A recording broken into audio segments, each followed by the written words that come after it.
ஆதியே துணை.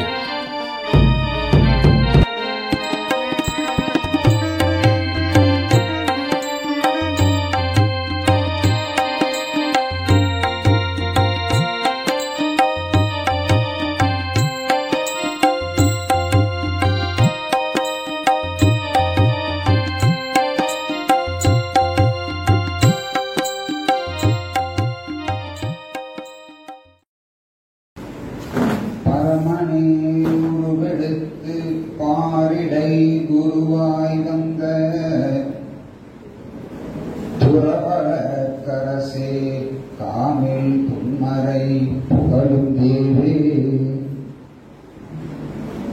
அருணடை பாதமோவ அடிமைக்காயிறங்கி வந்த மறைமணி ஞான வாழ்வே மார்கநாதா போற்றி.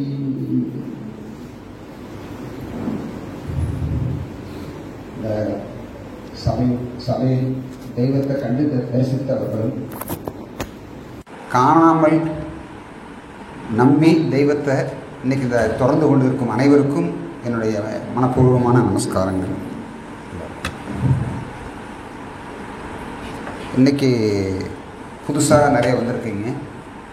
இப்போ அவங்களுக்காக கொஞ்சம் அதிகமாக நான் பேசுகிறக்கு நேரத்தை எடுத்துக்கிறேன்.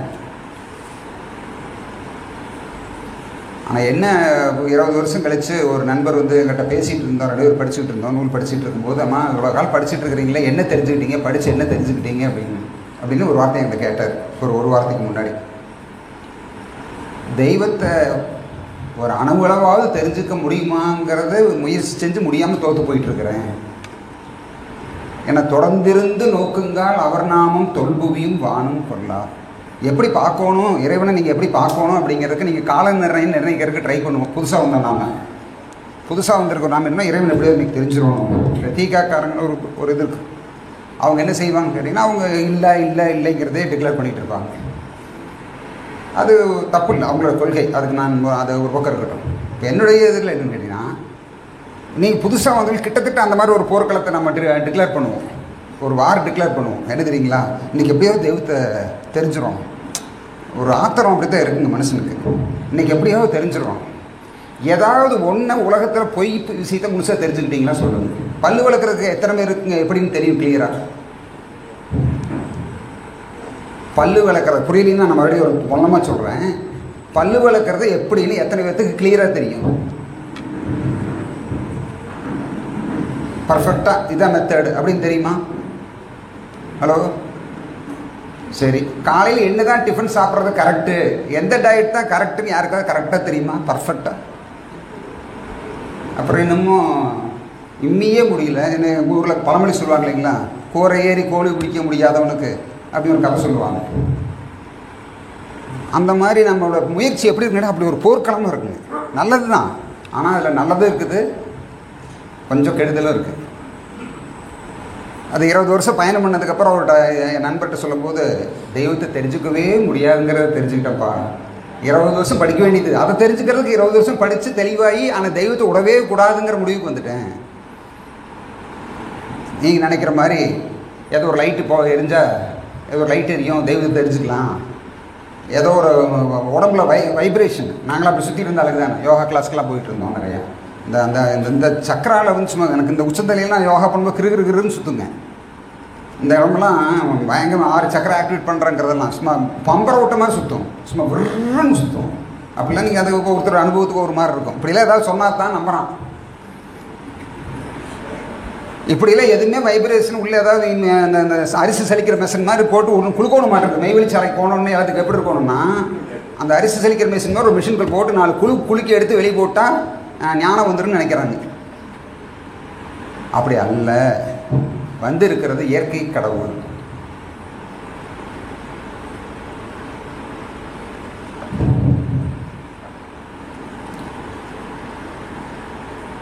அவங்கள நீங்கள் ரொம்ப காலம் கொடுக்கணும்.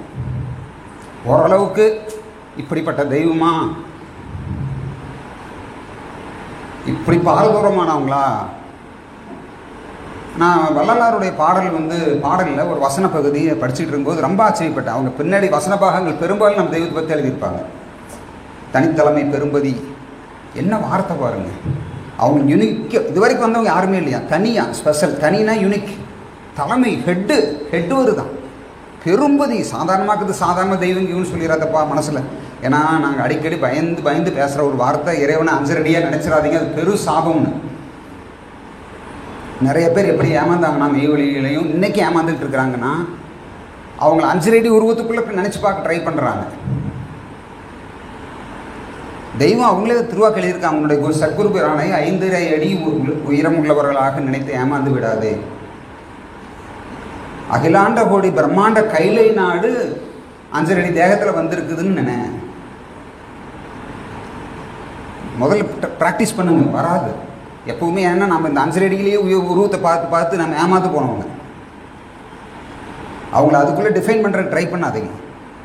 மனசு ஃப்ரீயாக விடுங்க, ரிலாக்ஸாக இருங்க. நீங்கள் என்ன தான் டெஸ்ட் பண்ணிங்கனாலும் அந்த டெஸ்ட்டெல்லாம் நான் பண்ணி முடிச்சுட்டு போனாங்க. நீங்கள் திருப்பி ரீஇன்வென்டிங் த வீல்பாங்க. சக்கரத்தை ஏற்கனவே கண்டுபிடிச்சாச்சு. அது கண்டுபிடிச்சதே தெரியாமல் விசாரிக்காமல் நீங்களே உட்காந்து வண்டி எப்படி ஓட்டலாம்னு சொல்லி சக்கரத்தை புதுசாக டிசைன் பண்ணிட்டு இருந்தே எப்படி இருக்கும்.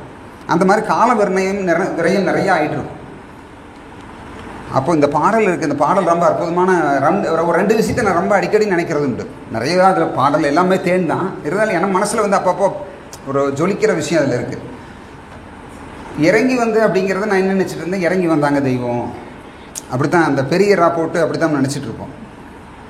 ஆனால் அதில் பார்த்திங்கன்னா இறக்கத்தால் வந்தாங்களாம். பரமனே உருவெடுத்து பாரிடை குருவாய் வந்த துறவலர் கரசே காமில் தொன்மறை புகழும் தேவி அருநடை பாதம் நோவ அடிமைக்காக இறங்கி வந்தாங்களா. எவ்வளோ தூரம் அந்த உள்ளத்தில் அவ்வளோ உள்ளிருந்து இங்கே வந்தது பெருசு. அங்கே இங்கே வந்துட்டா கூட இதில் இங்கே நமக்காக இறங்கலைன்னா உள்ளத்தில் இந்த இறக்கம் வேறு அந்த இறக்கம் வேறு. சரி, நாம் அடிமையாக இருந்தோம்னு சொல்கிறாங்களே, யாருக்கிட்ட நாம் அடிமையாக இருந்தோம்னு, இறைவன்ட்டு நம்ம அடிமையாக இருந்த மாதிரி நம்ம நினச்சிக்குவோம். அந்த பாடல் படிக்கும்போது அப்படி ஒரு நினப்பு வரும், நாம் அடிமையாயிட்டோம், அதனால தான் நமக்கு இறங்கி வந்துட்டாங்க. இல்லை, அவங்களுக்கு பேர் பார்த்திங்கன்னா மெஸ்ஸையான்னு பேர். மெஸ்ஸையா அப்படி என்னென்னா சேவியர், காப்பாற்றுறவங்க. நீ யார்கிட்ட அடிமையாக இருந்தே அப்படின்னு நம்மளே கேள்வி கேட்க வேண்டியதாக இருக்குது. நாம் யாருக்கு அடிமையாக இருந்தோம்னா யமனுக்கு அடிமையாக இருந்தோம். எல்லாம் ஃபுல் ப்ரிப்பேர்டாக ஷார்ட்கட் ஹைவே ரூட் போட்டு பிரம்மாண்டமாக ஜோராக ட்ரெஸ் பண்ணிக்கிட்டு கல்யாணத்துக்கு போகிற மாதிரி எங்கே போயிட்டு இருந்தாங்க, நரகத்துக்கு. நான் ரெடியாக போகலாமா வாங்கல கிளம்பு போகலாம், அந்த ஜோரில் இருந்தாலும் நம்ம சரியான ஜோர். கல்யாணத்துக்கு போகிற முகூர்த்த நேரத்துக்கு போகிறப்ப என்ன பரபரப்பாக இருக்குமோ அப்படி இருக்கிற இந்த உலக வாழ்க்கையில் அவ்வளோ பரபரப்பாக இருக்கும். கிளம்பியாச்சு, என்னாச்சு, அதாச்சும் இது எங்கே போகணும், நரகத்துக்கு போகணும், நேரமாச்சு, டைம் ஆகிட்டு இருக்குது, போய் இடம் பிடிக்கணும். அப்படிங்கிறது இயல்பா நரகத்தை நோக்கி நம்ம பிரம்மாண்டமான பயணம், சாதாரண பயணம். அடையாப்பா ராக்கெட் விட்றான், எத்தனை கிலோமீட்டர் வாங்குங்க, எதுக்குடா போகிறேன், நரகத்துக்கு போகணும் இல்லை, என்ன விளையாட்டாக இருக்கும். இடம் எவ்வளோ காஸ்ட்லி, இடம் 10 மாட்டேங்குதுங்க, டிமாண்டாக இருக்குது. சொர்க்கத்தில் இடம் காலியே இருக்குது. நாங்களும் இந்த வணக்கஸ்தலம் நானும் 20 வருஷமாக யோசிச்சுட்டே இருக்கிறது. ஆமாம், இவங்களை பற்றி நான் அடிக்கடி கவலைப்படுவேன். இந்த கமிட்டி இருக்குது பார்த்தீங்களா, எனக்கு ரொம்ப கவலைக்குரிய ஒரு விஷயமா இருக்கும். அவங்களை பார்த்தா நான் ஆச்சரியப்படுவேன், ரொம்ப ஆச்சரியமான ஒரு விஷயமாக இருக்கும். இந்த நடைமுறைப்படுத்துகிறாங்களே, இந்த மெய்வழி சபை நடைமுறைப்படுத்திட்டு இருக்கிற தெய்வம் எப்பவுமே ஒரு கமிட்டியை அதை நடைமுறை கொண்டு வருவாங்க. என்ன ஆச்சரியப்படுறோம், இவங்களுக்கு இந்த வணக்கஸ்தலம் முடிஞ்சு போச்சு, இதுக்கப்புறம் என்ன செய்வாங்கன்னு ரொம்ப கவலையாக இருக்கும். ஒரு ஏக்கரா தான் இருக்குதுங்க இந்த வணக்கஸ்தலம். பார்த்தீங்கன்னா இந்த பக்கம் 200 அடி, அந்த பக்கம் 200 அடி, ஒரு 400 அடி தான் இருக்குது சதுரடி. எனக்கு ரொம்ப பெரும் கவலையாக இருக்கும். ஆமாம், எல்லாம் உலகமே வந்துட்டா என்ன பண்ணுறது, எல்லாம் புதுசாக வரவங்களுக்கு கூட அந்த பிரச்சனை அடிக்கடி வரும். ஆமாம், எல்லோரும் வந்துட்டு அவங்க என்ன பண்ணுவாங்க அப்படின்னு. அப்படி எனக்குள்ளே கவலை வரும். எல்லாம் 200 அடி. எனக்கு அதனால் ஒரு கம்பேரிசன் கூட நான் பண்ணது உண்டு. ஒரு டெட் பாடி பெதஸ்டா நார்மலாக சாகிறாங்க இல்லைங்களா, அவங்களுக்கு பெதஸ்டா எவ்வளோ இடம் வேஸ்ட்டாக போகுங்கிறாங்க அப்படின்னா 1 ஏக்கரா, அங்கே 1 ஏக்கர், இதை வச்சுட்டு 1 ஏக்கர் பிரிச்சாங்களான்னு ஒரு டவுட் வந்துடும். மெய்வழி சாப்பில் வணக்கஸ்தலம் எவ்வளோங்க, அதே 1 ஏக்கராக தான் இருக்கும் சுமாராக. அப்போது இறைவன் தன்னுடைய சொர்க்கத்தை கொண்டாந்து இந்த உலகத்தில் நிலைநாட்டுறதுக்கு அவருக்கு இடம் இல்லை. பைபிள் பிரகாரம் என்னங்க, தலை சாய்க்க இடமில்லைன்னு சொல்லி எழுதிட்டாங்க. பைபிளில் மணமகனுக்கு தலை வைக்க இடமில்லைன்னு சொல்லி போன இதுலேயே எழுதிட்டாங்க, போன அவதாரத்திலேயே. இறைவன் வரும்போது அவங்க பூமியை குத்தகைக்காரன்ட்ட கொடுத்துருக்குறாங்க. நாமெல்லாம் எதுக்கு வந்திருக்கிறோம்? லீஸ்க்கு வாங்கிக்கிறோம், கொஞ்ச நாள் அனுபவிச்சுட்டு கொடுக்குறோம் அப்படின்னு. நம்மளாம் குத்தகைக்காரங்க. ஆனால் அவங்க ஓனர் அவங்க யாரும் ஆரம்பித்தா அவங்களெல்லாம் அடித்து கொண்டு விடுறது எப்படிங்க? இன்றைக்கி நிறைய பேர் ஓட்டை காலி பண்ண மாட்டேன்னு பிடிச்சிக்கிறாங்க இல்லைங்களா?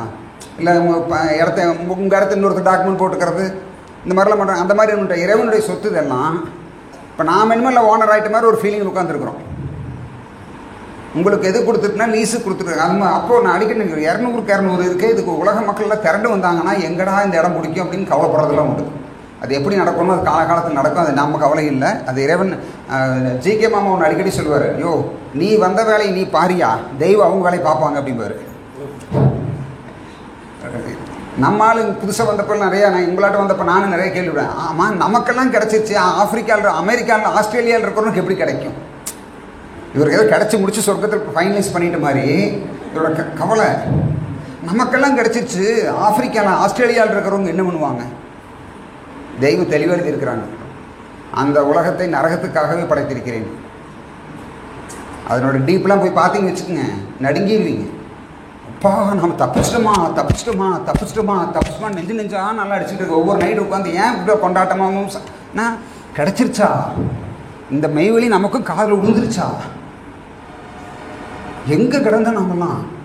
கோடியில் ஒருவனல்லோ குலமான ஆவான்னு சொல்லியிருக்கிறாங்க. ஒரு கோடிக்கு ஒருத்தன் தான் தப்பிப்பாங்கிறதான் வேதம் சொல்லுது. கிருஷ்ண பரமாத்மா வேதத்தில் இறக்கியிருக்கிறாங்க, தெய்வம் சொல்லியிருக்கிறாங்க, கோடியில் ஒருவனல்லோ குலமான ஆவான். அப்போ அந்த நம்ம யார்கிட்ட அடிமையாக இருக்கிறோம்னு பார்த்தீங்கன்னா எமங்கிட்ட அடிமையாக இருக்கிறோம். அதே மாதிரி அதில் இருக்கக்கூடிய இன்னொரு விஷயம் பார்த்தீங்கன்னா ஞான வாழ்வுன்னு ஒரு வார்த்தை எழுதியிருப்பாங்க. அது ரொம்ப ரொம்ப ரசிச்சு பார்ப்பேன். சரி, நாம் எந்த வாழ்வில் இருந்தோம்? இன்றைக்கி நமக்கு ஞானமே ஒரு வாழ்வுங்கிறது தெரியாமல் மெய்வெளிக்கு வந்தால் என்ன பண்ணுறது வேறு கேட்குறாங்க நிறைய பேர். என்னங்க செய்யணும்னு சொல்லுங்கள், ஏதாவது செய்யணும்னு சொல்லுங்கிறாங்க. 20 வருஷம் ஆச்சுங்க, இன்னும் தெய்வம் சொன்னதையெல்லாம் செஞ்சு முடிக்க முடியல. உங்களுக்கு எப்படின்னு இப்படி ஏதாவது கையை அமுத்திட்டு அல்லது வேறேன்னு சொல்கிறதுங்க, கண்ணை மூடிட்டு அல்லது ஏதாவது மூச்சில் அப்படி யோகா கிளாஸ் நமக்கு அப்படி தானே சொல்லி கொடுக்குறாங்க. நிறையா அப்படி ஆசனம் பண்ணு, இந்த மாதிரி நமக்கு வந்து பார்த்திங்கன்னா நடைமுறையில் வந்து நமக்கு நிறைய சிக்கல் இருக்குது. அந்த மாதிரி ஏதாவது செஞ்சால் தான் மெஞ்ஞானம்னு ஒரு இடத்துக்கு போயிட்டோம்.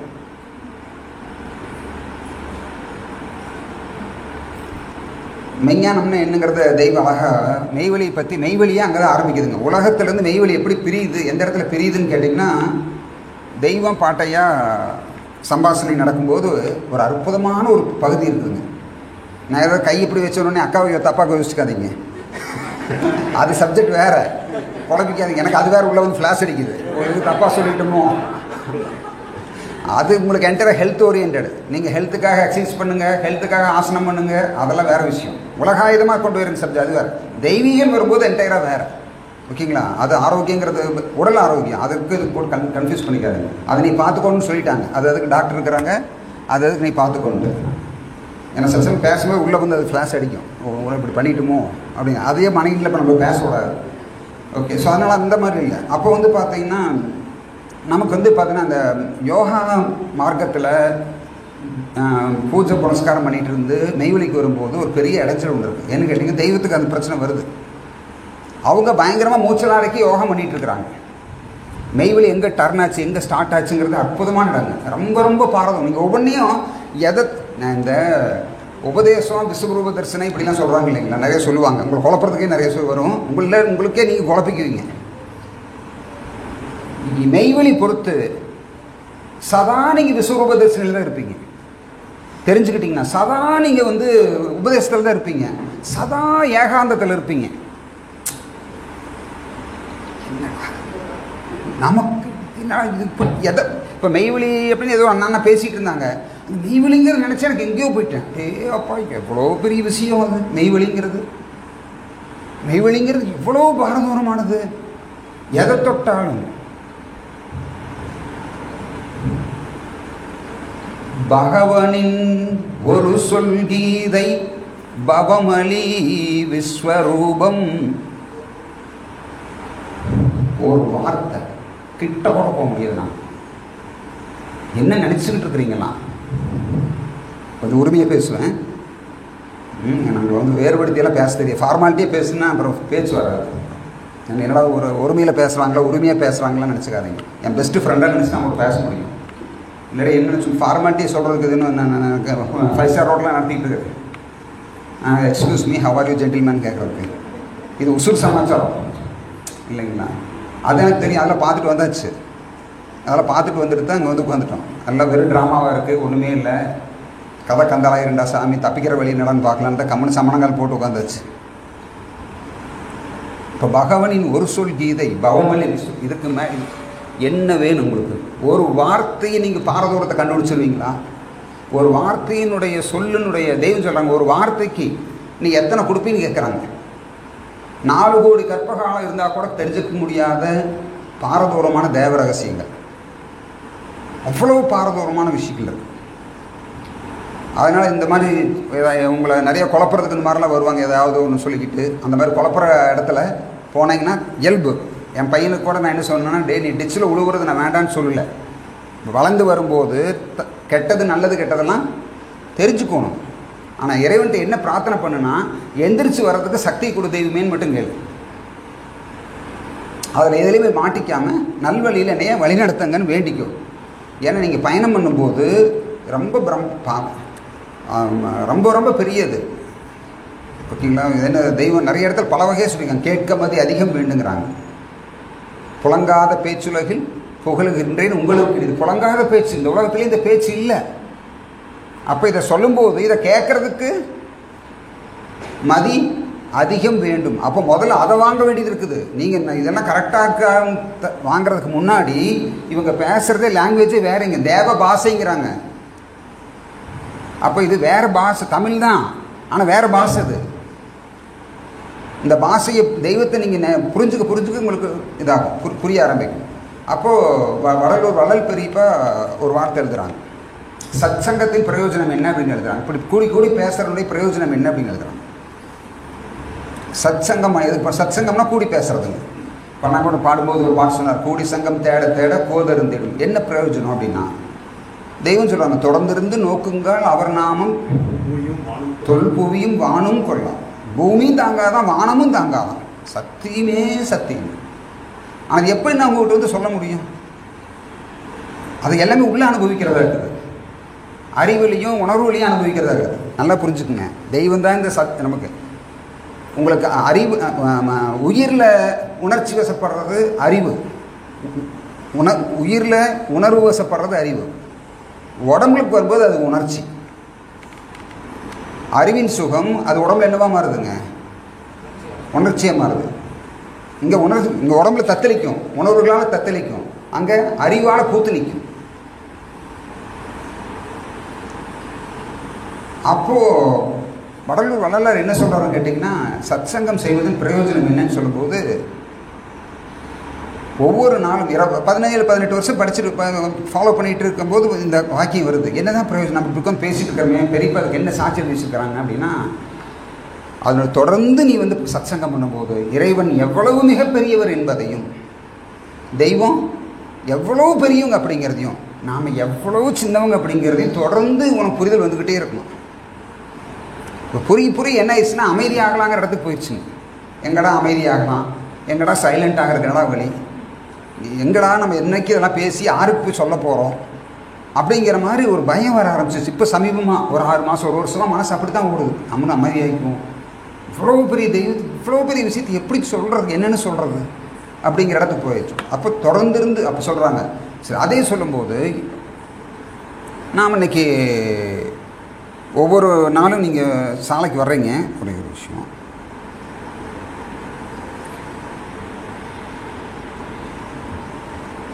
கொடியேற்றத்துக்கு வர்றீங்க. இப்போ நம்ம ஊரில் வந்து பார்த்திங்கன்னா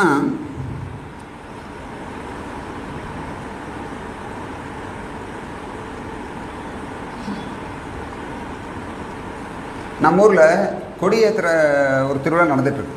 மாதம் எத்தனை தடவை கொடியேற்றுறன்னு தெரியுங்களா? மாதம் 2 தடவை கொடியேற்றுறாங்க.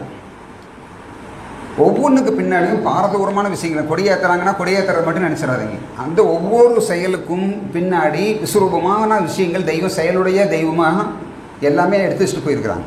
இப்போ நிறைய பேர்த்துக்கு ஒரு ஏக்கம் வரும், அதை பற்றியில் பேசுகிறேன், தெய்வத்தை பார்க்கல முடியலையே அப்படின்னு ஒரு ஏக்கம். என்ன செய்கிறது இப்போது அப்படிங்கிற மாதிரி குழப்பமுற்று இருக்கின்ற உலகத்தை டெய்லி சொல்லிக்கிட்டே இருக்கிறோம். ஏன்னா நம்ம அப்படித்தான் இருப்போம்னு உங்களுக்கு தெரியும். டெய்லி ஒரு 5 தடவையாவது ஆலயத்தில் இந்த வசனம் சொல்கிறோம். குழப்பமுற்றிருக்கின்ற உலகம்னா என்னங்க? உலகம்னா என்ன? பூமி. எத்தனை? 24,000 மைல். கரெக்டுங்களா? கரெக்ட்னா இல்லை இல்லைன்னு சொல்லுங்கள். சண்டைக்கு வாங்க, பிரச்சனை பண்ணுங்க. உலகம்னா நம்ம அப்படி தான் நினைக்கிறோங்க. பெரியோர்கள் அவங்க பார்வையில் உலகம்னு என்ன வந்துருன்னு கேட்டால், பெரியோர் கை மாட்டு ஒழுக்குதல். யார் இறைவனை தெரிஞ்சுக்கணும்னு ஆசைப்பட்டு பின்னாடி அவங்களுக்கு பின்னாடி போகிறாங்களோ அவங்க மட்டும்தான் உலகம். ஞானிகள் மட்டும்தான் உலகம். உலகம்ங்கிறது இறைவனை தெரிஞ்சவங்களும் இறைவனும் மட்டும்தான். இறைவன் அவங்க, அதாவது குருபிரான் அவங்க தெரிஞ்சவங்க, இது மட்டும்தான். மிச்சமெல்லாம் லிஸ்ட்லேயே இல்லை, உருவத்திலேயே இல்லை. ஆனால் உலகம் என்பது பெரியோர்கை மாட்டுழுதல். யாரெல்லாம் பெரியோர்கள் பின்னாடி போய் அவங்கள தேடி நிஜமான பெரியோர்கள் பின்னாடி போய் நின்னாங்களோ, இப்போ நிஜமான பெரியோர் எத்தனை பேர் இருக்கிறாங்க? நிஜமான பெரியோர் எத்தனை பேர் இருக்கிறாங்க? நிஜமான ஞானி இன்னைக்கு அங்கங்கே இருக்கிறாங்களா? நிறைய பிரான்ச்சு எல்லாம் வருங்க. ஏன்னா எனக்குலாம் வந்தது, இவங்க மட்டும்தானா, இன்னும் வேற எங்கே இருக்கிறாங்களா? ஏன்னா அவ்வளோ நீங்கள் ஒரு இதிலிருந்து தத்தளிச்சு தான் வந்தாகணும். வாங்க, நீந்தி ஆகணும். என்னங்கண்ணா நீங்கள் சொல்லிடுவீங்க சுலபமா? 50 வருஷம் விதை ஓட்டுருக்குது. நாங்கள் 50 வருஷமாக குழப்பத்தையெல்லாம் சம்பாதிச்சு வச்சுருக்கிறோம். ஊர்பட்ட சினிமா பார்த்து வந்திருக்கிறோம், ஊர்பட்ட சாமியார்கிட்ட போயிருக்கிறோம், ஊர்பட்ட பூஜை பண்ணியிருக்கிறோம், எத்தனை கோயிலுக்கு அந்த சடங்கு பண்ண போயிருப்போம். இந்த சடங்கு, ஊரில் நடக்கிற கல்யாண சடங்கு, இத்தனைக்கும் நாங்கள் பார்த்து கண்டுபிடிச்சாகணும். அது மாதிரி ஊறிட்டிங்கன்னா பிரச்சனை இல்லை. இப்போ இவங்கெல்லாம் என்னென்னா பிளஸ்டு, அதுலேயே வந்துட்டாங்க. உங்கள் கஷ்டம் எனக்கு தெரியும். எனக்கு எங்கெங்கே என்னென்ன மாதிரி அடிபடுவீங்கிறது தெரியும். அப்போ அத்தனை கேள்விக்கும் அப்போது நம்ம ஆலயத்துக்கு வரும்போது கொடியேற்றுறாங்கன்னா, இப்போ சொர்க்கத்தில் கொடியேற்றுவாங்களா இல்லைங்களா? கொடியேற்றுவாங்க. அதெல்லாம் என்ன இப்போ நீங்கள் தெரிஞ்சுக்கணும், ஏற்றுவாங்கங்கிறது தெரியணும். அதை பின்னாடி நீங்கள் ஒவ்வொன்றும் தெரியுதான் உங்களுக்கு ஆச்சரியம் வரும். ஏங்க ஒரு ஆச்சரியம்னா ஆச்சரியப்படலாம், ஆச்சரியமே ஆச்சரியப்படுற அளவுக்கு இருக்குது. என்னத்தை நம்ம எல்லாமே ஆச்சரியமாக இருந்தால் என்ன பண்ணுவீங்க? நீங்கள் அப்படியே சைலண்ட் ஆகிடுவீங்க. ஹையஸ்ட் பிரைட்னஸ் இஸ் டார்க்னஸ்னு ஒரு வார்த்தை இருக்குது. அதீத வெளிச்சத்துக்கு போனதுக்கப்புறம் மறுபடியும் இருட்டு என்னென்னு தெரிஞ்சுக்குவேன். அதுதான் நிஜமான ஒரு சூழ்நிலையாக இருக்கும். அதீத பிரகாசத்துக்கு போனதுக்கப்புறம் அமைதியாகிறது தான் ஒரே வழி. ஏதுமில்லாத பரவெளியிலே ஒளிவில் ஒடுங்கென்றென்னை இருத்திய சுத்த வேத முடிவான நீதி பொது மீதென்றோது மட்டும் பூட்டும் குரு சாலையாண்டவா. எதுவுமே இல்லாத இடத்துல கொண்டு உங்களை வைக்கிறோங்கிறாங்க. இப்போ என்ன செய்வீங்க? என்னடா அது இத்தனை கொடுத்துருக்குறேங்கிறாங்க, மறுபடியும் எதுவுமே இல்லாத இடத்துல கொண்டு வைக்கிறாங்க. இதெல்லாம் ஒவ்வொரு ஸ்டேஜாக நீங்கள் என்ன பண்ண வேண்டியது இருக்குது. எதுக்கு சொல்கிறேன்னா, 10 வருஷம் 20 வருஷம் சந்தோஷமாக கொண்டாடுங்க, வேறு ஒன்றும் இல்லை. தான் குழம்பு நீங்கள் என்ன செய்யணும்னா, இதனுடைய எல்லையை நிர்ணயித்து நீங்கள் இப்போ முடிவெடுக்க முடியாது. ஏன்னா ஒவ்வொரு மெச்சூரிட்டியில் இருப்பீங்க. You just travel and celebrate. இது ஒரு திருவிழா. மெய்வெளிங்கிறது என்னங்க? ஒரு திருவிழா. இதை கொண்டாடி தீர்த்துறோங்கிறத என் உள்ளத்தில் இருக்கிறாங்க. இங்கே கொண்டாடி என்ஜாய் பண்ணிடுவோம். அதுக்கு தான் இவங்கெல்லாம் மெயின்டைன் பண்ணிக்கிறாங்க அங்கே இருக்கிற பிரச்சனையெல்லாம். நீங்கள்லாம் சந்தோஷமாக இருக்கணும். வீட்டில் அம்மா அப்பா பெருசு ரெண்டு இருந்தால் என்ன பண்ணுங்க, அது எல்லா பிரச்சனையும் பார்த்துட்ருக்கோம். நாம் என்ன பண்ணுவோம்? ஜாலியாக சுற்றிக்கிட்டு என்ஜாய் பண்ணுவோம் இல்லையா?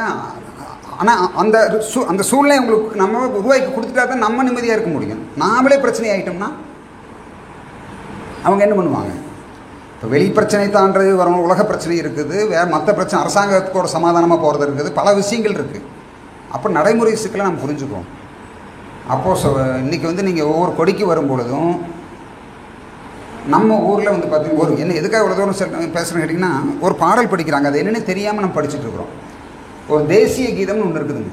நம்ம ஊரில் கொடியேற்றுறாங்க சுதந்திர தினத்தன்னைக்கு. என்ன தேசிய கீதங்க அப்படின்னு ஒன்று பாடுறாங்க. ஏன்னா அதுக்கு ஒரு மரியாதை அந்த இது. அப்போ ஒரு தேசம், அந்த தேசத்துக்கு ஒரு மியூசிக், ஒரே மியூசிக் இருக்கும் அப்படிங்கிற மாதிரி ஒரு மியூசிக், ஒரு நாமெல்லாம் ஒரே மியூசிக்கில் இருக்கணும். அப்படிங்கும்போது சொர்க்கத்துக்கும் அது கொடி ஏற்றிட்டு இருக்கிறாங்க. அப்போ அங்கே ஒரு தேசிய கீதம் ஒன்று படிச்சுட்டு இருக்கிறாங்க.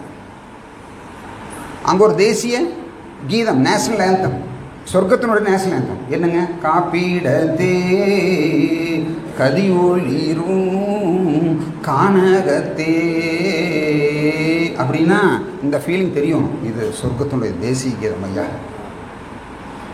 அப்படின்னா உங்களுக்கு புரியும். ஒவ்வொன்றையும் அந்த உணர்ச்சிக்கு வரும். நீங்கள் படிப்படியாக ஏறி ஓஹோ. அப்போ கொடி ஏற்றுனதுக்கப்புறம் அங்கே ஒரு பாட்டு பாடுறாங்கன்னா அது சொர்க்கத்துக்கான நேஷனல் ஆந்தம். இதில் நாம் இப்போ நிற்கிறோமா? அங்கே அந்த கொடியில் எனக்கு ஒன்றே ஒன்று தான் வேணுங்க. அந்த கொடி ஏற்றும் போது எல்லோரும் பூ போடுவாங்க பாருங்க, அதை தூரமாக நின்று ரசிக்கிறது இருக்குது பாருங்க. வேறு ஒன்றும் இல்லைங்க, அது ஒன்று தாங்க, அதுக்கு முடிஞ்சதுங்க. அதுக்கு மேலே ஒன்றுமே வேண்டாங்க. அத்தனை பேரும் ஒரு 1000 பேர் சுற்றி நின்று பூ போடும் பொழுது, அந்த அந்த புஷ்பத்தை போடும் பொழுது, அந்த பாத பூஜை செஞ்ச புஷ்பத்தை கொண்டாந்து அது அங்கே இதில் போடு, அந்த கொடிக்கு மரியாதை செலுத்துவாங்க பாருங்க. Salute to the superior. அவருடைய உழைப்பு, அவருடைய பாடு அங்கே என்ன பறக்குது. அது வேறு தெய்வம் அழகாக சொல்லுவாங்க. மக்கள், உலக மக்களை பார்த்து அந்த அந்த கொடியினுடைய நிழல் இருக்கு இல்லைங்களா, அது எவ்வளோ இருக்குங்க, அதுக்கு எப்படியாவது ஒடியாந்துரு அப்படிம்பாங்க ஒரு பாட்டில். இந்த கொடி இருக்கும், கொடி நிழலுக்கே அப்படிம்பாரு. உலக மக்கள் பார்த்து சொல்லி ஒடியாந்துரு. எங்கப்போ ஒடியாறது? அங்கே ஒரு கொடி ஏற்றிருக்கிறாங்க, சரி, அங்கே அந்த கொடியில் அந்த கொடி வீசுகிற அந்த கொடியினுடைய நிழல் ஒன்று இருக்கும், அதில் எப்படியாவது நின்றுக்கோ, எப்படியாவது புரிஞ்சுதோ புரியலையோ கவலைப்படாதீங்க. புரியல இல்லை, இந்த ஏன்னா அந்த உலகத்தில் நான் பார்த்த கன்றாவிக்கெல்லாம் பதில் கண்டுபிடிச்சி முடிக்கிறதுக்குள்ள இப்போ, ஏன்னா எனக்கு அவ்வளோ கேள்வி இருந்தது, நிறைய கேள்விகள். அப்போ அந்த அந்த இந்த மாதிரி ஒவ்வொரு விஷயத்தையும் நீங்கள் புரிஞ்சுக்கத்தான் என்னன்னு கேட்டிங்கன்னா, உங்களால் வந்து திருவிழாங்கிறது கொண்டாட்டம். மெய்வெளி என்பதே ஒரு திருவிழா. அதில் ஒரு திருவிழா வைக்கிறான்னு அது எப்படி இருக்குங்க? வாப்பா, இந்த உலகத்தில் இதை விட என்னப்பா வேணும்? நான் இப்படி நின்றுட்டு பார்ப்பேங்க திருவிழா டைமில், ஆம்பளைங்களும் அவ்வளோ அழகாக இருப்பாங்க. ஐயோ சொக்குங்க, நானே சில சமயம் கண்ணை ஒதுக்கிட்டு போயிடுவேன். இதனால் என்ன அது கண் இப்படி பார்க்குது அப்படின்னு. வழுக்க தலையில் இளமையாக தெரியுங்க. எங்களுக்குலாம் என்ன பிரச்சனை, இளமையாக இருக்கிறவங்கள வயசானவங்க தான் தெரியும். ரச்சிப் சீரோட ரகசியங்க, வயதானவர்கள் இளமையாகவும் இளமையானவர்கள் வயதானவர்களும் காமிச்சு கண்ணியமானவர்களே காமிச்சு மாற்றி காமிக்கிறது பயங்கரமான மேட்சிக்குங்க. இப்போ நிறைய பேர் தலையை கழட்டி காமிச்சிங்கன்னா உங்களுக்கு பல பிரச்சனை வெளியே வந்துடும். வயதானவர்களை இளமையானவர்களாகும், இளமையாக இருப்பவர்களை கண்ணியமானவர்களாகும். என்னங்க எதுங்க, எதை தொட்டாலும் மணந்ததுன்னா எதையும் தொடுறது என்ன? ஒரு இவ்வளவு பிரம்மாண்டத்தை கொண்டாந்து நம்ம கொடுத்துட்டா அங்கே என்ன நடக்குதுன்னு கேட்பாங்க. பிரம்மோற்சவம் நடக்குதுன்னு நான் சொல்கிறேன். எப்போன்னு ஒவ்வொரு செகண்டும் அங்கே என்ன நடக்குது? நம்ம கோவிலில் நடக்கிற அதிகபட்ச உற்சவம் அதுதான். அது அங்கே எவ்ரி செகண்ட் நடந்துகிட்டு இருக்குது. ஆனால் எல்லாமே உங்களுக்கு புரிதல் வர வரத்தான், ஓ இது தேசிய நேஷனல் ஆந்தமா. அப்போ அந்த கொடி பாட்டு பாடும்போது கை இப்படி சும்மா போகிறது வேற, எல்லாம் பண்ணுறாங்க. தொண்டு பழமை ஞானம் நீங்கள் எங்கே தொட்டாலும் நிற்கும். அதுக்கு அவங்க தெய்வத்துக்கு நாங்கள் வச்சுருக்கிற பேர், அண்ணாக்கெல்லாம் வச்சுருக்கிற பேர் சக்கரை பிள்ளையார்னு ஒரு பேர் வச்சுருக்கிறாங்க.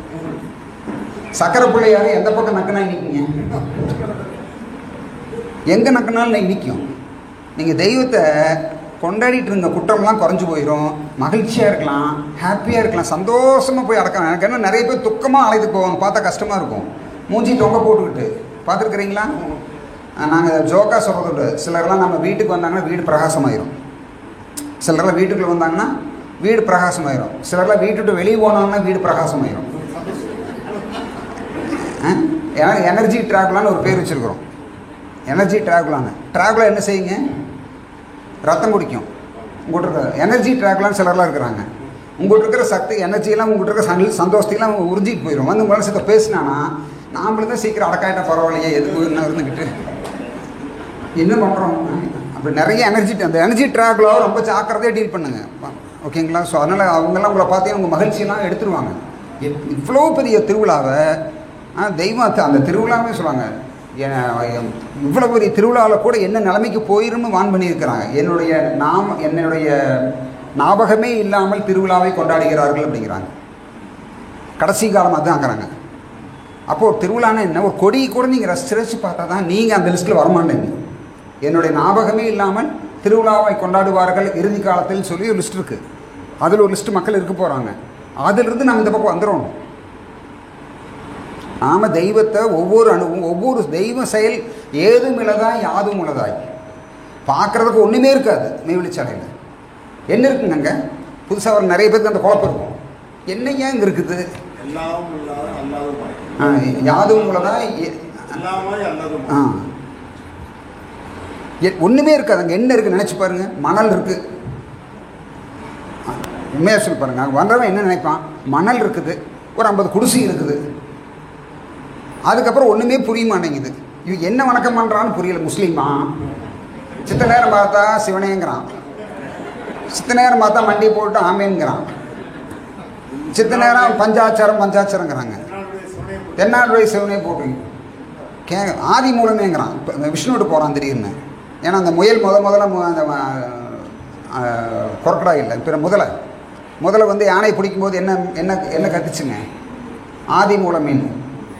அது நாம் எடுத்துன்னு சாயங்காலம் 6 மணி வணக்கத்தில் அங்கேருந்து ஆரம்பிக்கிறோம். நாம் எல்லாம் முதலிட்டு மாட்டிகிட்டு இருக்கிறோம். தெய்வமேன்னு கூப்பிட்றோம். தெய்வமே என்னை முதல்ல பிடிச்சிட்டு இருக்குது. நான் யானை பலத்தோடு தான் இருப்பேன். ஆனால் நான் இப்போது இதில் மாட்டிகிட்டு இருக்கிறேன். மாயையில் அப்படி அதில் ஒவ்வொன்றும் புரியணுங்க. புரிதலுக்கு வர ஒவ்வொரு வணக்கத்துலேயும் ஒவ்வொரு வார்த்தைக்கு பின்னாடியும் ஒரு பெரிய புராணம், ஆதி காலத்து இதிகாசங்கள், கோடான கோடி விஷயங்கள் கையப்படின்றீங்க. அதனுடைய சரித்திரத்தை எடுத்து பார்த்தீங்கன்னு வச்சுக்கோங்க, அடேப்பா ஒரு 5000 வருஷம் பின்னாடி போகணும். ஆமாம், இவங்க இப்படி தான் சொல்லுவோம். ஆனால் இவங்க தெய்வத்தினோட டைரக்ட் பிரீடெல்லாம். ஆனால் நீங்கள் அதனுடைய இது பார்த்தீங்கன்னா பைபிள்லேருந்தே வரும். தண்ணீரின் மேல் நின்று அரசாழ்வார்னு இருக்கும், தண்ணீர் மேல் நிற்கிறார் கர்த்தர்னு இருக்கும். எந்த காலத்தில் புரியும்? ஆனால் புரியும். தொடர்ந்து நோக்குங்கள், தொடர்ந்து பயணம் பண்ணிங்கன்னா என்னடா தண்ணி மேல் நிற்கிறது தெய்வன் அப்படின்னா பஞ்சபூதத்தில் தண்ணி இருக்குது, ஒரு தத்துவம் இருக்குதுங்க.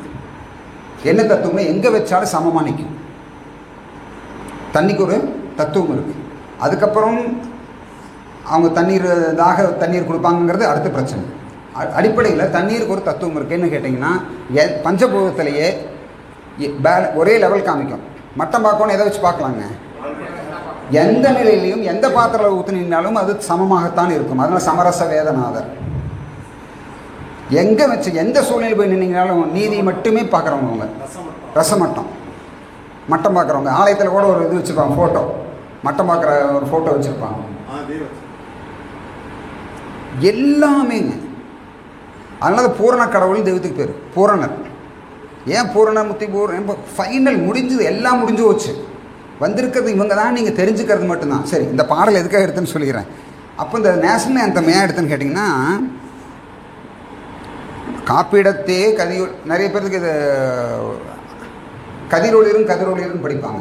காப்பிடத்தே கதி ஒளிரும். ஏன்னா இந்த உலகத்துக்கு ஒரே கதியாக இருக்கிறாங்க. இனி கதி இல்லை, யுகத்தை வச்சாங்க. இனி இந்த உலகத்துக்கு கதி கிடையாது. இனி கதி இல்லை என்று. அப்போ இனி கதியே இந்த உலகத்துக்கு, நீ கதி இதெல்லாம் டிக்ளரேஷன். இதெல்லாம் பிடிச்சிக்கணும். அது ஆரம்பத்தில் வந்து அண்ணாக்களுக்கு சில தெய்வம் பேசியிருப்பாங்க. அதை எடுத்து வச்சுட்டு அழுகக்கூடாது. இப்போ நீ வந்து மறுபிறப்பு பிறக்கவில்லை என்றாலும் ஒரு வார்த்தை வரும், உடனே டென்ஷன் ஆகி படுத்தக்கூடாது, காய்ச்சல் வந்து. ஓகேங்களா? எப்படா மறுபிறப்பு எடுக்கிறது அப்படின்னு. அது வந்து என்ட்ரி லெவலில் கொடுத்தது அவங்களுக்காக. அவங்களுக்கு கொடுக்க வேண்டிய மெடிசின் அது. இதில் ஒரு நல்லா புரிஞ்சுக்குங்க. இந்த வேதத்தில் ஒரு பக்கத்தை பார்த்துட்டு டென்ஷன் ஆகக்கூடாது. எப்பவும் யாருக்கு எந்த இடத்துல எதுக்காக சொன்னாங்கிறத புரிஞ்சுக்கிறதுக்கு கொஞ்சம் ட்ரை பண்ணுங்கள். புரியலின்னா பெரியவங்க இருக்கிறாங்க, புரியலின்னா நான் கூப்பிட்டுருவேன். கண்டிப்பாக இவங்க எது கூப்பிட்டுருக்குறாங்க தெய்வம், அதை பற்றி பேசுவோம். இது ரொம்ப முக்கியமான சப்ஜெக்ட். ஓகே, அவங்க நம்ம யூஸ் பண்ணுற பிறகு நம்ம யூஸ் பண்ணிக்கணும். நம்ம குழப்பம், எந்த குழப்பம் வந்தாலும் சரிங்க, எனி கன்ஃபியூஷன், உங்களுக்கு 3 விஷயம்தான். குழப்பம் வரும்பொழுது, பயம் வரும்பொழுது, திகில் அடிக்கும் பொழுது, எனக்கு இந்த முக்தி பிராப்திக்கு இல்லை, ஏன்னா நிறைய பல சூழ்நிலைகள் உங்களுக்கு உண்டாகும். என்ன செய்யணுங்கிறத நல்லா வச்சுக்கோங்க. எல்லாரும் என்ன கேள்வி வந்தாலும் முதல் தெய்வத்துக்கு போய் உத்தரவு வாங்கிக்கோங்க. தெய்வமே எனக்கு சொல்லி புரிய வைங்க. தெய்வமே ஃபஸ்ட் ஆலயத்துக்கு போங்க, தெய்வத்துக்கு சன்னிதியில் நின்று உத்தரவு வாங்கி, தெய்வமே எனக்கு புரியல, எனக்கு இது புரிய வைங்க. டைம் உங்களுக்கு என்றைக்கு நீங்கள் உங்கள் உயிர் இணக்கமாகுதோ அன்றைக்கி அதை புரிய வைப்பாங்க. 2வது, இதுக்கு முன்னாடி ட்ராவல் பண்ணிகிட்டு இருக்கிறாங்க. எதாவது புரியலைன்னா முன்னாடி ட்ராவல் பண்ணி, உங்களுக்கு முன்னாடி வந்து ஒரு 10-20 வருஷத்துக்கு முன்னாடி வந்து ட்ராவல் பண்ணிகிட்டு இருப்பாங்கள்ல, ட்ராவல் பண்ணி அவங்கக்கிட்ட உங்கள் கேள்வி போய் கிளியர் பண்ணிக்கங்க. குழப்பம் இல்லாமல் நிம்மதியாக இருக்கிறவங்க போய் பண்ணிக்கோணும் கேள்வியை. உங்கள் கேள்வி யார்கிட்ட எடுத்துகிட்டு போகணுங்க? நிம்மதியாக மகிழ்ச்சியாக இருக்கிறாங்க பார்த்தீங்களா, முன் தோன்றல் அவர்கள், நமக்கு முன்னாடி இருக்கிறவங்க, அவங்ககிட்ட போய் எனக்கு இந்த பகுதி புரியலைன்னா, அவங்களுக்கு புரியலைனாலும் என்ன சொல்லுவாங்க, நான் கேட்டு சொல்கிறப்பான்னு சொல்லுவாங்க. நிம்மதியாக இருங்க, கொஞ்சம் நிம்மதியாக இருங்க, உடனே டென்ஷன் ஆகிடக்கூடாது. அடுத்தது புரியல, அதுக்கு 3வது இது என்னென்னா, தீர்க்க தரிசனங்களை எடுத்து படிங்க. தீர்க்க தரிசனம் படிச்சிங்கன்னா உங்களுக்கு மேக்ஸிமம் எல்லா கேள்வியுமே தெளிவாகும், நிறைய விஷயம் தெளிவாகும். அப்போ இந்த பாடல் எடுத்ததுக்கு முக்கிய காரணம் என்ன, காப்பிடத்தே அங்கே கதி ஒளிர் தான். நான் ஒன்று தான் உனக்கு காக்கிறது, வழி வழி என்பார் வழிவேறு இல்லை. எங்கே எழுதியிருக்கிறாங்க? முகப்பில் எழுதியிருக்கிறாங்க. முகப்பில் எழுதுனா என்ன அர்த்தங்க? அப்போ அது பிடிச்சிக்கணும். அது இடையில 1000 கேள்வி கேட்பாங்க, அதெல்லாம் மேட்டர் இல்லை. முகப்பு கடைசியும் தான் முக்கியம். ஃபைனல் தான் எல்லாம் சொல்ல வந்த விஷயத்தை எங்கே சொல்லியிருப்பாங்க? முகப்பில் சொல்லியிருப்பாங்க. அந்த 500 பக்கத்தில் சொல்ல வர விஷயத்தை முகப்பில் சொல்லியிருப்பாங்க. நீங்கள் அதை விட்டுட்டிங்கன்னா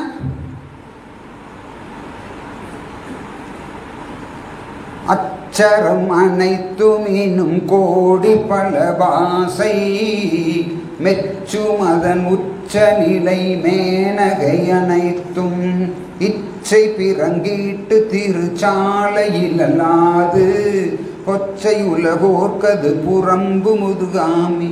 இந்த வார்த்தை பாருங்கள், ரொம்ப ரொம்ப ஆச்சரியப்பட்டேன். ஏன்னா நான் பைபிளில் சில விஷயம் படிச்சிருக்கிறேன். ஜாதிகளின் கர்த்தர் எல்லா பாஷைக்காரர்களும் எல்லா ஜாதிக்காரர்களையும் எல்லா தேசத்தவரையும் ஒன்றாக்குவார்னு இருக்குது. ஃபைனலாக வர்றவங்க இந்த 3 பேர்த்தையும் ஒன்றாக்குவாங்க பைபிளில் சொல்லியிருக்கு.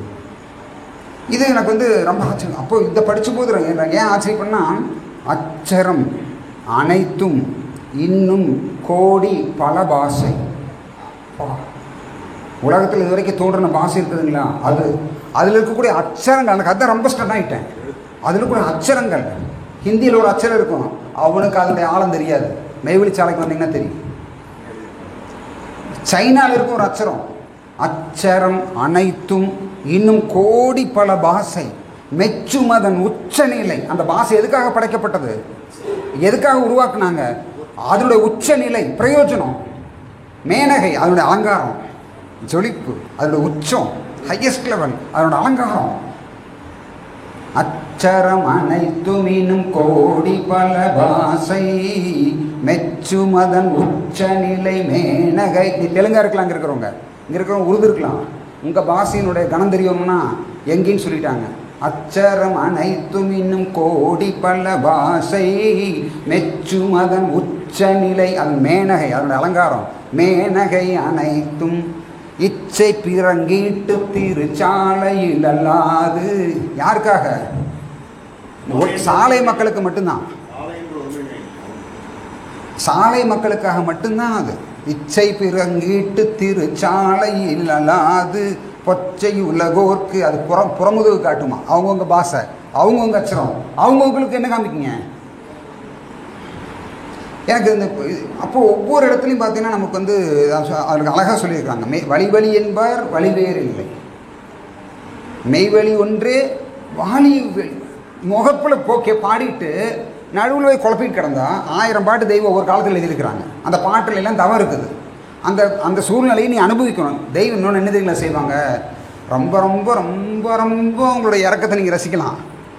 அவங்க எவ்வளோ இறக்கமாக நம்ம அந்த படிக்கும் போதற்கு அதான் பார்ப்பேன், எவ்வளோ இறக்கப்பட்டிருக்குங்களா தெய்வமேன்னு.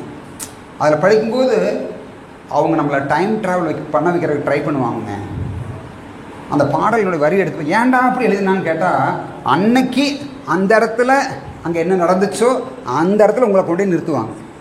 அந்த பாடலை ரசித்து படிக்கும்போது, இந்த மதுரையிலேருந்து கிளம்பும்போது இப்படி கிளம்புனீங்களா தெய்வமே, ஓ அந்த சூரியன் இப்படி எரிஞ்சுதா, ஓ புழுதி கண்ணுக்கு தெரியும், தெய்வம் வண்டியில் வர்றது தெரியும், அது முன்னாடி வண்டி ஓட்டிகிட்டு வர்றவருக்கு தெரியும், இப்படி தான் கிளம்புனாங்க, இவ்வளோ வருத்தத்தோடு இருந்தாங்கன்னு நம்ம அந்த வருத்தத்தை சொல்லுவாங்க. அந்த ஊரை விட்டு கிளம்பும்போது, மதுரை அந்த ஆலயத்தை விட்டு கிளம்பும்போது என்ன வருத்தத்தோடு கிளம்புனுங்கிறத அந்த அவர் கதரை அழுதுருவார், அதெல்லாம் எழுதியிருப்பாங்க. அப்போ இவங்க தேத்துறாங்களாம் தெய்வம் பின்னாடி, அதுக்கு நம்மளுக்கு முன்னாடி நம்மளை கூட அது நீங்கள் ஒவ்வொன்றும் அது எதையுமே வேஸ்ட்டுன்னு நினைக்காதீங்க. இது என்ன படிக்கிறோம் போகிறோம் அப்படின்னு நினைக்காதீங்க. படிக்கிறோம், இதில் ஏதோ காரண காரியத்துக்காக எழுதியிருக்கிறாங்க, நமக்கு என்ன அது புரியல. ஒரு வார்த்தை கூட வேஸ்ட்டாக எழுத மாட்டாங்க, ஒரு வார்த்தை கூட, ஒரு புள்ளிக்கு கூட வேஸ்ட்டாக வைக்க மாட்டாங்க. ஒவ்வொன்றுக்கு பின்னாடி விஸ்வரூபம் இருக்கும். பாரதூரம் சொல்கிறது. அதை நீங்கள் தெரிஞ்சுக்கலாம்.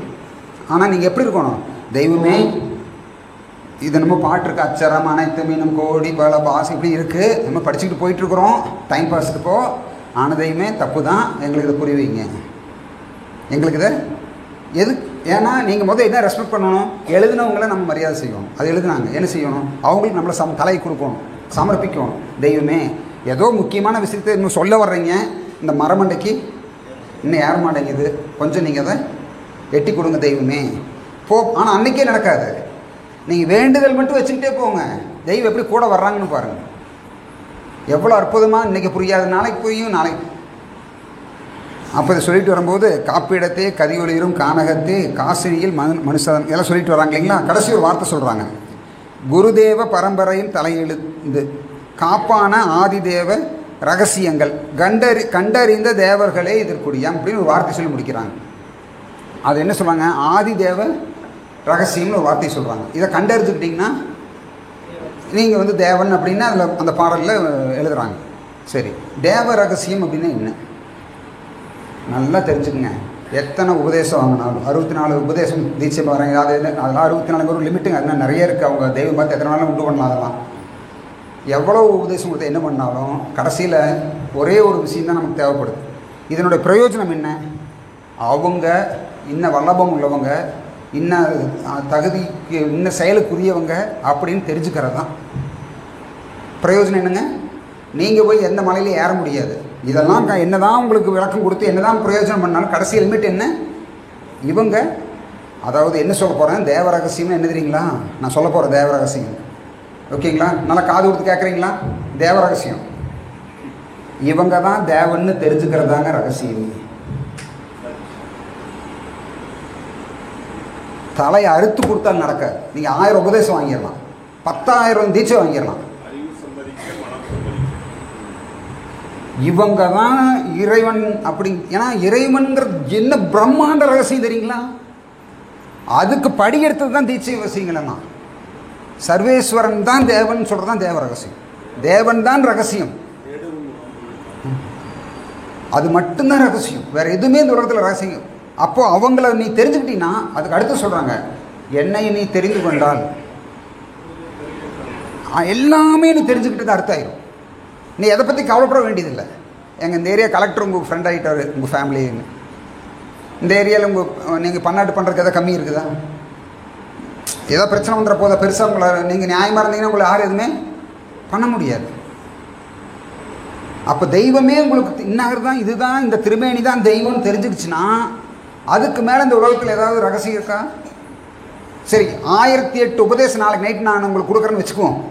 ஏதோ ஒன்று போடுறேன், ஓம் கீம் க்ரீம் க்ரீம் போட்டு ஏற்றுறேன், யங் மங் சிங் சிங் மங் எல்லா மந்திரம் போடுறேன்.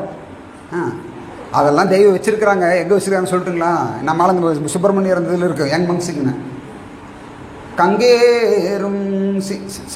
கங்கேறும் சிங்கனவர் அப்படின்னு ஒரு பாடல் வருது. அதில் கங்கு சிங்கு எல்லாம் வச்சுருக்குறாங்க. எல்லாம் பார்த்துட்டு தான் கம்மல் உட்காந்துட்டேன். ஓ, நாம் ஏதோ பெருசாக ஓல்ட்ட பார்த்தோம், இது பெரிய ஒரு பிரம்மாண்டமே இங்கே வந்துருச்சு. நாம் என்னமோ புதுசாக தேடி தேடி டயர்டாக வேணும் ஒரு காலத்தில். ஏன்னா உங்களுக்கெல்லாம் கேள்வியெல்லாம் வந்து ஒரு காலத்தில் நீங்கள் டயர்ட். ஆனால் அந்த இடத்த வரைக்கும் நீங்கள் தெய்வமே தெய்வம் தெய்வத்தை பிடிச்சிட்டு இருக்கணும். நீங்கள் ஒரு வாக்கியம் ஒன்று சொல்லியிருக்கிறாங்க. ஓகேங்களா? அதை மட்டும் படித்து காமிச்சிட்றேன்.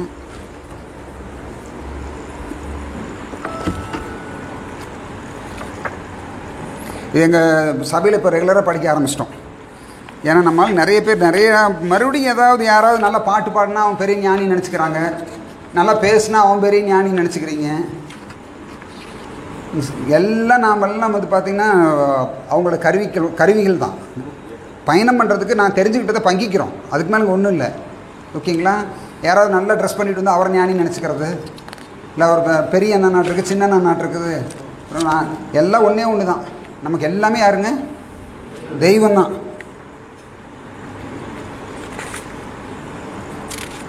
பிரம்மபிரகாசமே வெளிச்சாலை ஆண்டவர்கள் திருவாக்கியம் ஜாதிகளின் கர்த்தாவே. நல்லா புரிஞ்சுக்குங்க. 302வது வாக்கியம், 302 302 இங்கிலீஷ் தெரியாது. சர்வபுவனத்திற்கும் எப்படி ஒரே சூரியன் உள்ளதோ. சூரியனே எத்தனை இருக்குதுங்க? ஒன்று தான். சர்வபூனத்திற்கும் எப்படி ஒரே சூரியன் உள்ளதோ அப்படியே ஒரே ஒரு தெய்வம்தான் உண்டு. மெய்நிலை கண்ட ஆசான் தான் அந்த தெய்வம். உனக்கு நன்மை பயக்கிற உருவத்தில் உன் கண் முன் நிற்கின்ற தெய்வம் ஆசானே அப்படின்னு சொல்லிட்டாங்க. அடுத்தது இதில் ஒரு பிரச்சனை இருக்கா? அப்போ நான் பேசுகிறேன் உங்கள்கிட்ட. மூக்கில் மூச்சு ஆடுகின்ற எவரையும் நம்பாதே என்பது வேத தீர்ப்பு. 1000 பேஸ்ட்டு ஒருத்தர் யாரோ எனக்கு மூச்சு ஓடலின்னு சொன்னாங்கன்னா ஒரு பக்கெட் தண்ணி வச்சு மூஞ்சி உள்ள விட்டு 1 மணி நேரம் வச்சிருக்க சொல்லுங்கள்.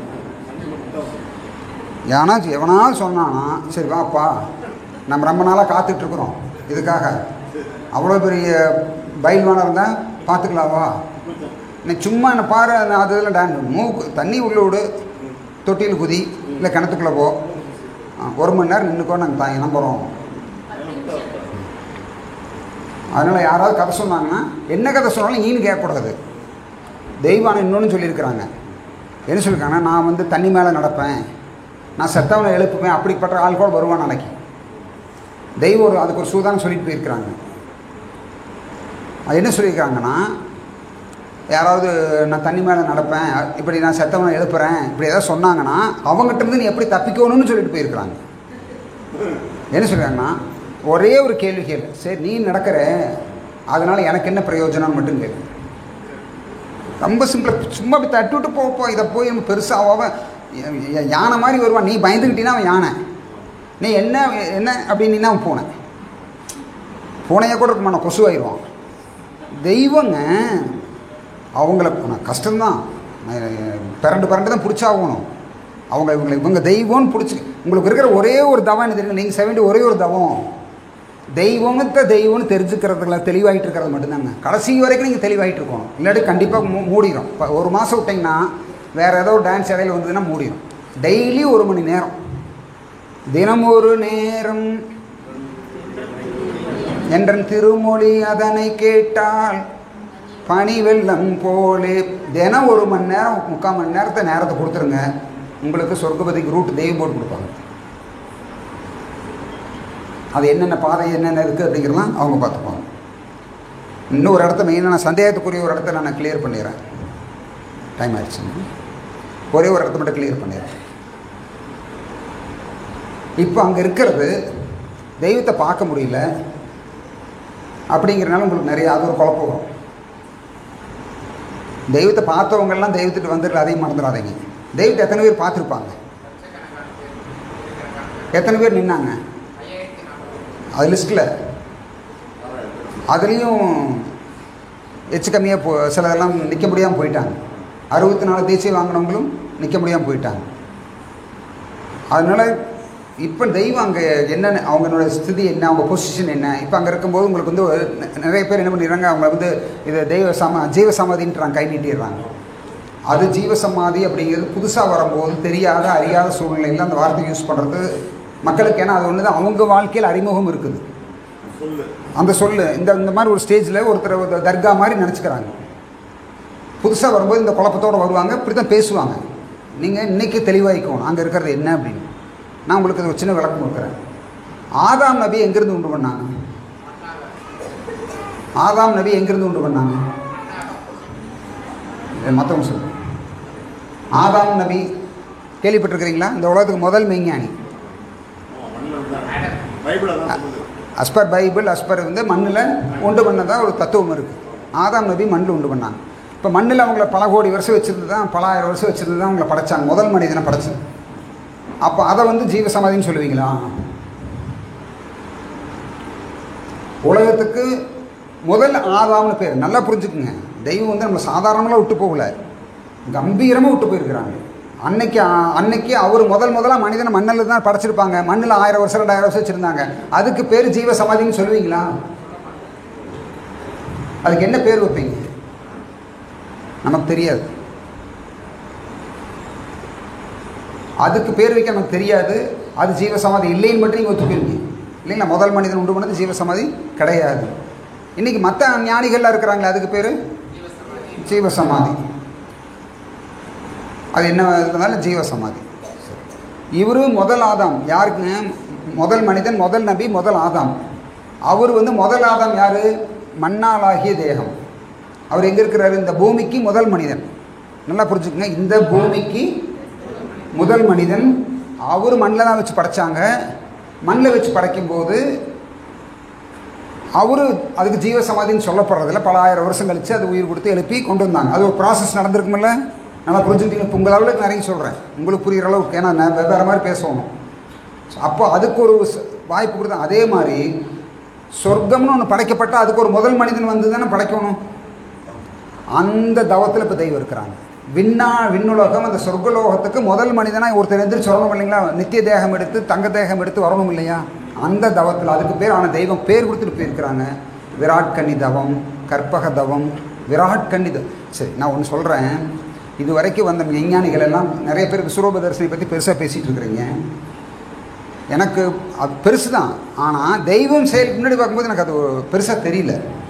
எனக்கு காமிச்சா கூட வேண்டான்ட்டு போயிடுவேன். எனக்கு தெய்வம் தான் வேணும், அது வேண்டான்ட்டுருவேன். இப்போ உங்களை கேட்குறாங்க, விஸ்வரூப தரிசனம் வேணுமா தெய்வம் வேணுமா? எது வேணும்பீங்க? இப்போ மட்டும் வாயில் நல்லா சொல்லிடுறீங்க, பிரச்சனை வரும்போது மாட்டிக்கிறீங்க. எவனாவது வந்து நீ வந்து விஸ்வரூப தரிசனி பார்த்துருக்கிறியா, நீ உயிரை பார்த்துருக்கிறியா அப்படின்னா நான் என்ன பல்லு விளக்கவே கற்றுக்கலையான்ட்டுருங்க. எனக்கு பல்லு விளக்கவே தெரியாது. ஸோ அப்போது நான் உங்கள்கிட்ட ஒரு நான் விஸ்வரூப தரிசனை இது வரைக்கும் வந்த எல்லா விஞ்ஞானிகளும் காமிச்சது தான். கிருஷ்ண பரமாத்மா காமிச்சிருக்கிறார் இல்லைங்க, முருகப்பெருமான் காமிச்சிருக்கிறாருல, சூரபத்மன் காமிச்சிருக்கிறாருல, கிருஷ்ண எல்லாருமே காமிச்சிருக்கிறாங்க. கணபதி காமிச்சிருக்கிறாரு, விஸ்வரூப தரிசனை காமிச்சிருக்கிறாங்க. சரி, இப்போ நாங்கள் கேட்குறது, விஸ்வரூப தரிசனை பெருசா, விராட்கண்ணி தவம் பெருசா? எது அதிசயத்தில் அதிசயம்? அது அதிசயம் தான், இல்லைன்னு சொல்ல. ஆனால் விராட்கண்ணி தவம் கோடான கோடி மடங்கு அதிசயம், கோடி கோடி மடங்கு. உங்களுக்கு அந்த விஷயம் புரியும். இன்றைக்கி இருக்கிற அந்த இன்றைக்கி நம்ம போய் வணக்கம் பண்ணும்போது அங்கே நிற்கும் போது விராட்கண்ணி தவத்தில் நிற்கிறோமா? 7 குழல் ஊதுறதை பற்றி தீர்க்க தரிசனம் படித்தேன். 7 குழல் ஊதுறதுக்கு அன்றைக்கி நான் இதில் நின்றுட்டுருக்கிறோமா? தெய்வம் எப்படியாவது எனக்கு கடைசி வரைக்கும் காப்பாற்றி கடத்தி வச்சு விட்ருங்க. எனக்கு நம்பிக்கை இல்லை. இவ்வளோ பிரம்மாண்டமான செயல் நடந்துகிட்டு இருக்குது, என்னால் நம்பவே முடியல இன்னும் கூட. அப்போது விராட்கண்ணி தவம் பெருசா, விஸ்வரூப தரிசனை பெருசா? அதுதான் அதிசயம். இன்னைக்கு இந்த தவம் இது வரைக்கும் பூமிக்கு வந்ததில்லை. ஆனால் விஸ்வரூப தரிசனி நிறைய வந்திருக்குது, நிறைய பேர் காமிச்சிருக்கிறாங்க. அது கம்மின்னு நான் சொல்லலை. ஆனால் செயலை கம்பேர் பண்ணி பார்த்தீங்கன்னா தெய்வம் இன்றைக்கி பண்ணிகிட்டு இருக்கிற தவம் கோடான கோடி கோடி மடங்கு அதிசயம். நீங்கள் ஆதாம் நபியினுடைய படைப்பை நீங்கள் முதல்ல போய் பார்த்துறது எப்படி அதிசயப்பட்டிருப்பீங்க? ஏன்னு கேட்டிங்கன்னா கடைசியாக வந்து தெய்வம் முடிக்கும் போது ஒரு வார்த்தை சொல்லி முடிச்சார், மந்திரஸ்திரம்ங்கிறதாங்க நம்ம சிலபஸு. நமக்கு தெய்வம் நான் தேடி பார்த்தேன், என்னென்ன விட்டு போயிருக்கேன். மந்திரஸ்திரம்னு ஒரு சிலபஸ் சூப்பராக விட்டு போயிருக்கிறாங்க. 256 இதை படிக்காமல் விட்டுட்டேன். மூக்கில் மூச்சு ஆடுகின்ற எவரையும் நம்பாதே என்பது வேத தீர்ப்பு. அப்படி மூச்சு ஆடாதிருப்பவர்களே எங்கள் ஆசான். இந்த அடையாளம் இல்லாதவர்களை தெய்வமாக கொண்டால் நரகமே கதி. நம் சபை பிள்ளைகள் யார் பேசினாலும் பேச்சின் முடிவில் இதை கட்டாயம் பேச வேண்டும், அப்புறம் ஒன்றும் பேசக்கூடாது. என்ன சொல்லியிருக்கிறாங்க? மூக்கில் மூச்சாடுகிறாங்க சொல்கிறாங்க. அடுத்தது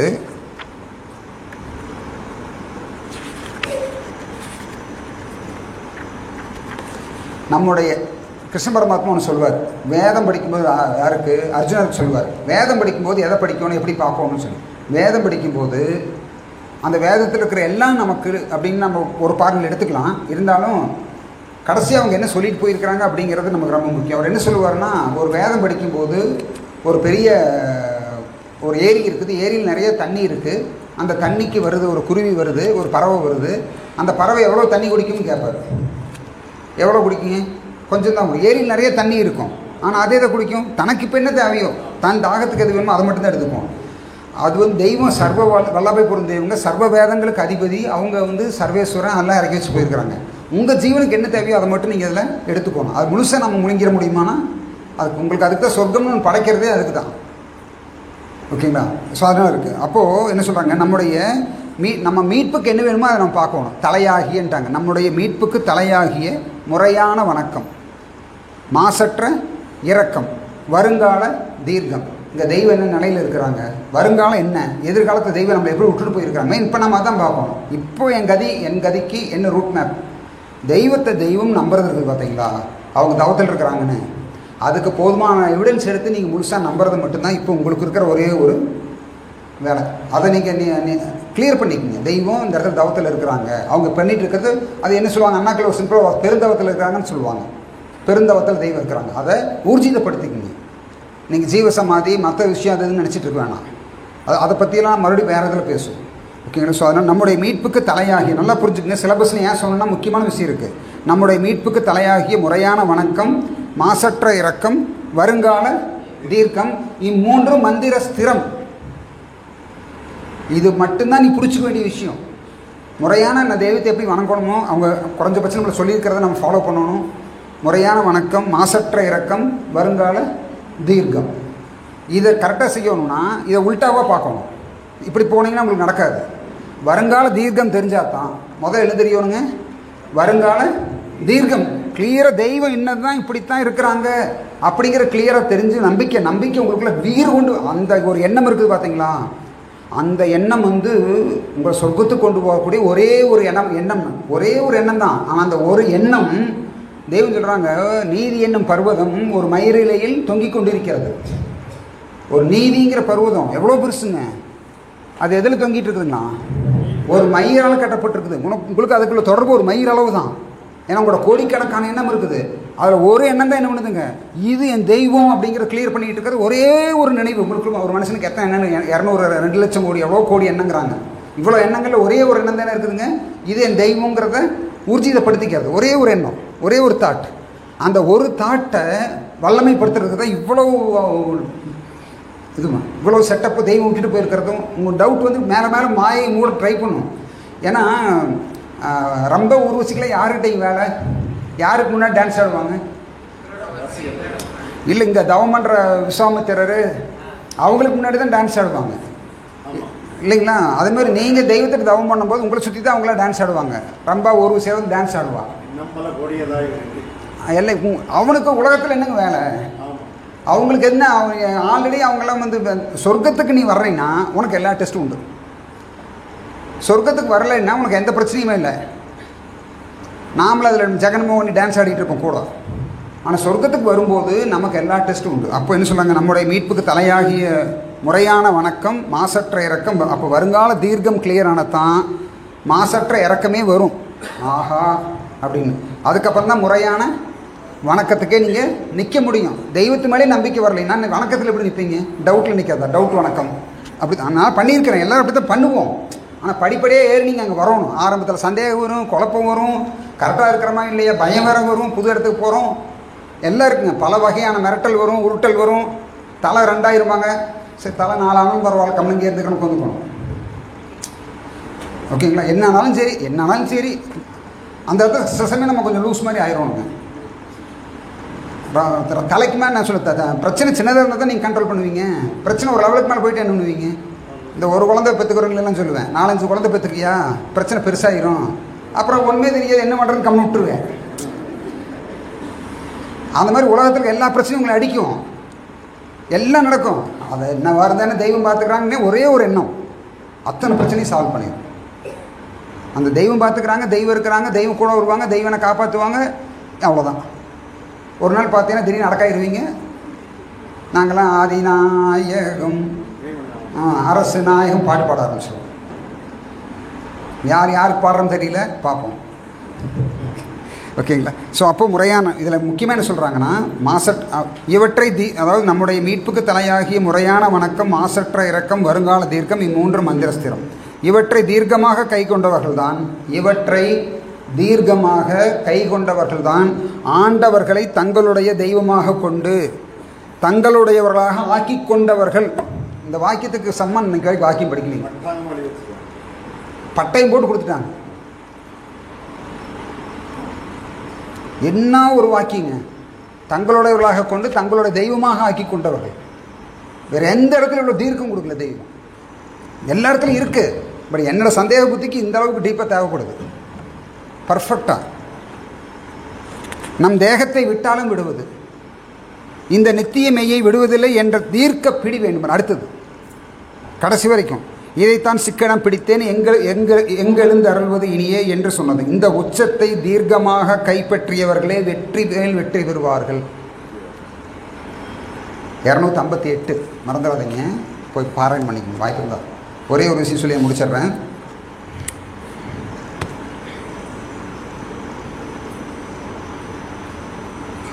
சபையின் நோக்கம், இந்த சபை எதுக்காக உருவாக்குச்சு அப்படிங்கிற ஒரு விஷயத்தை மட்டும் சொல்லிடுறேன்.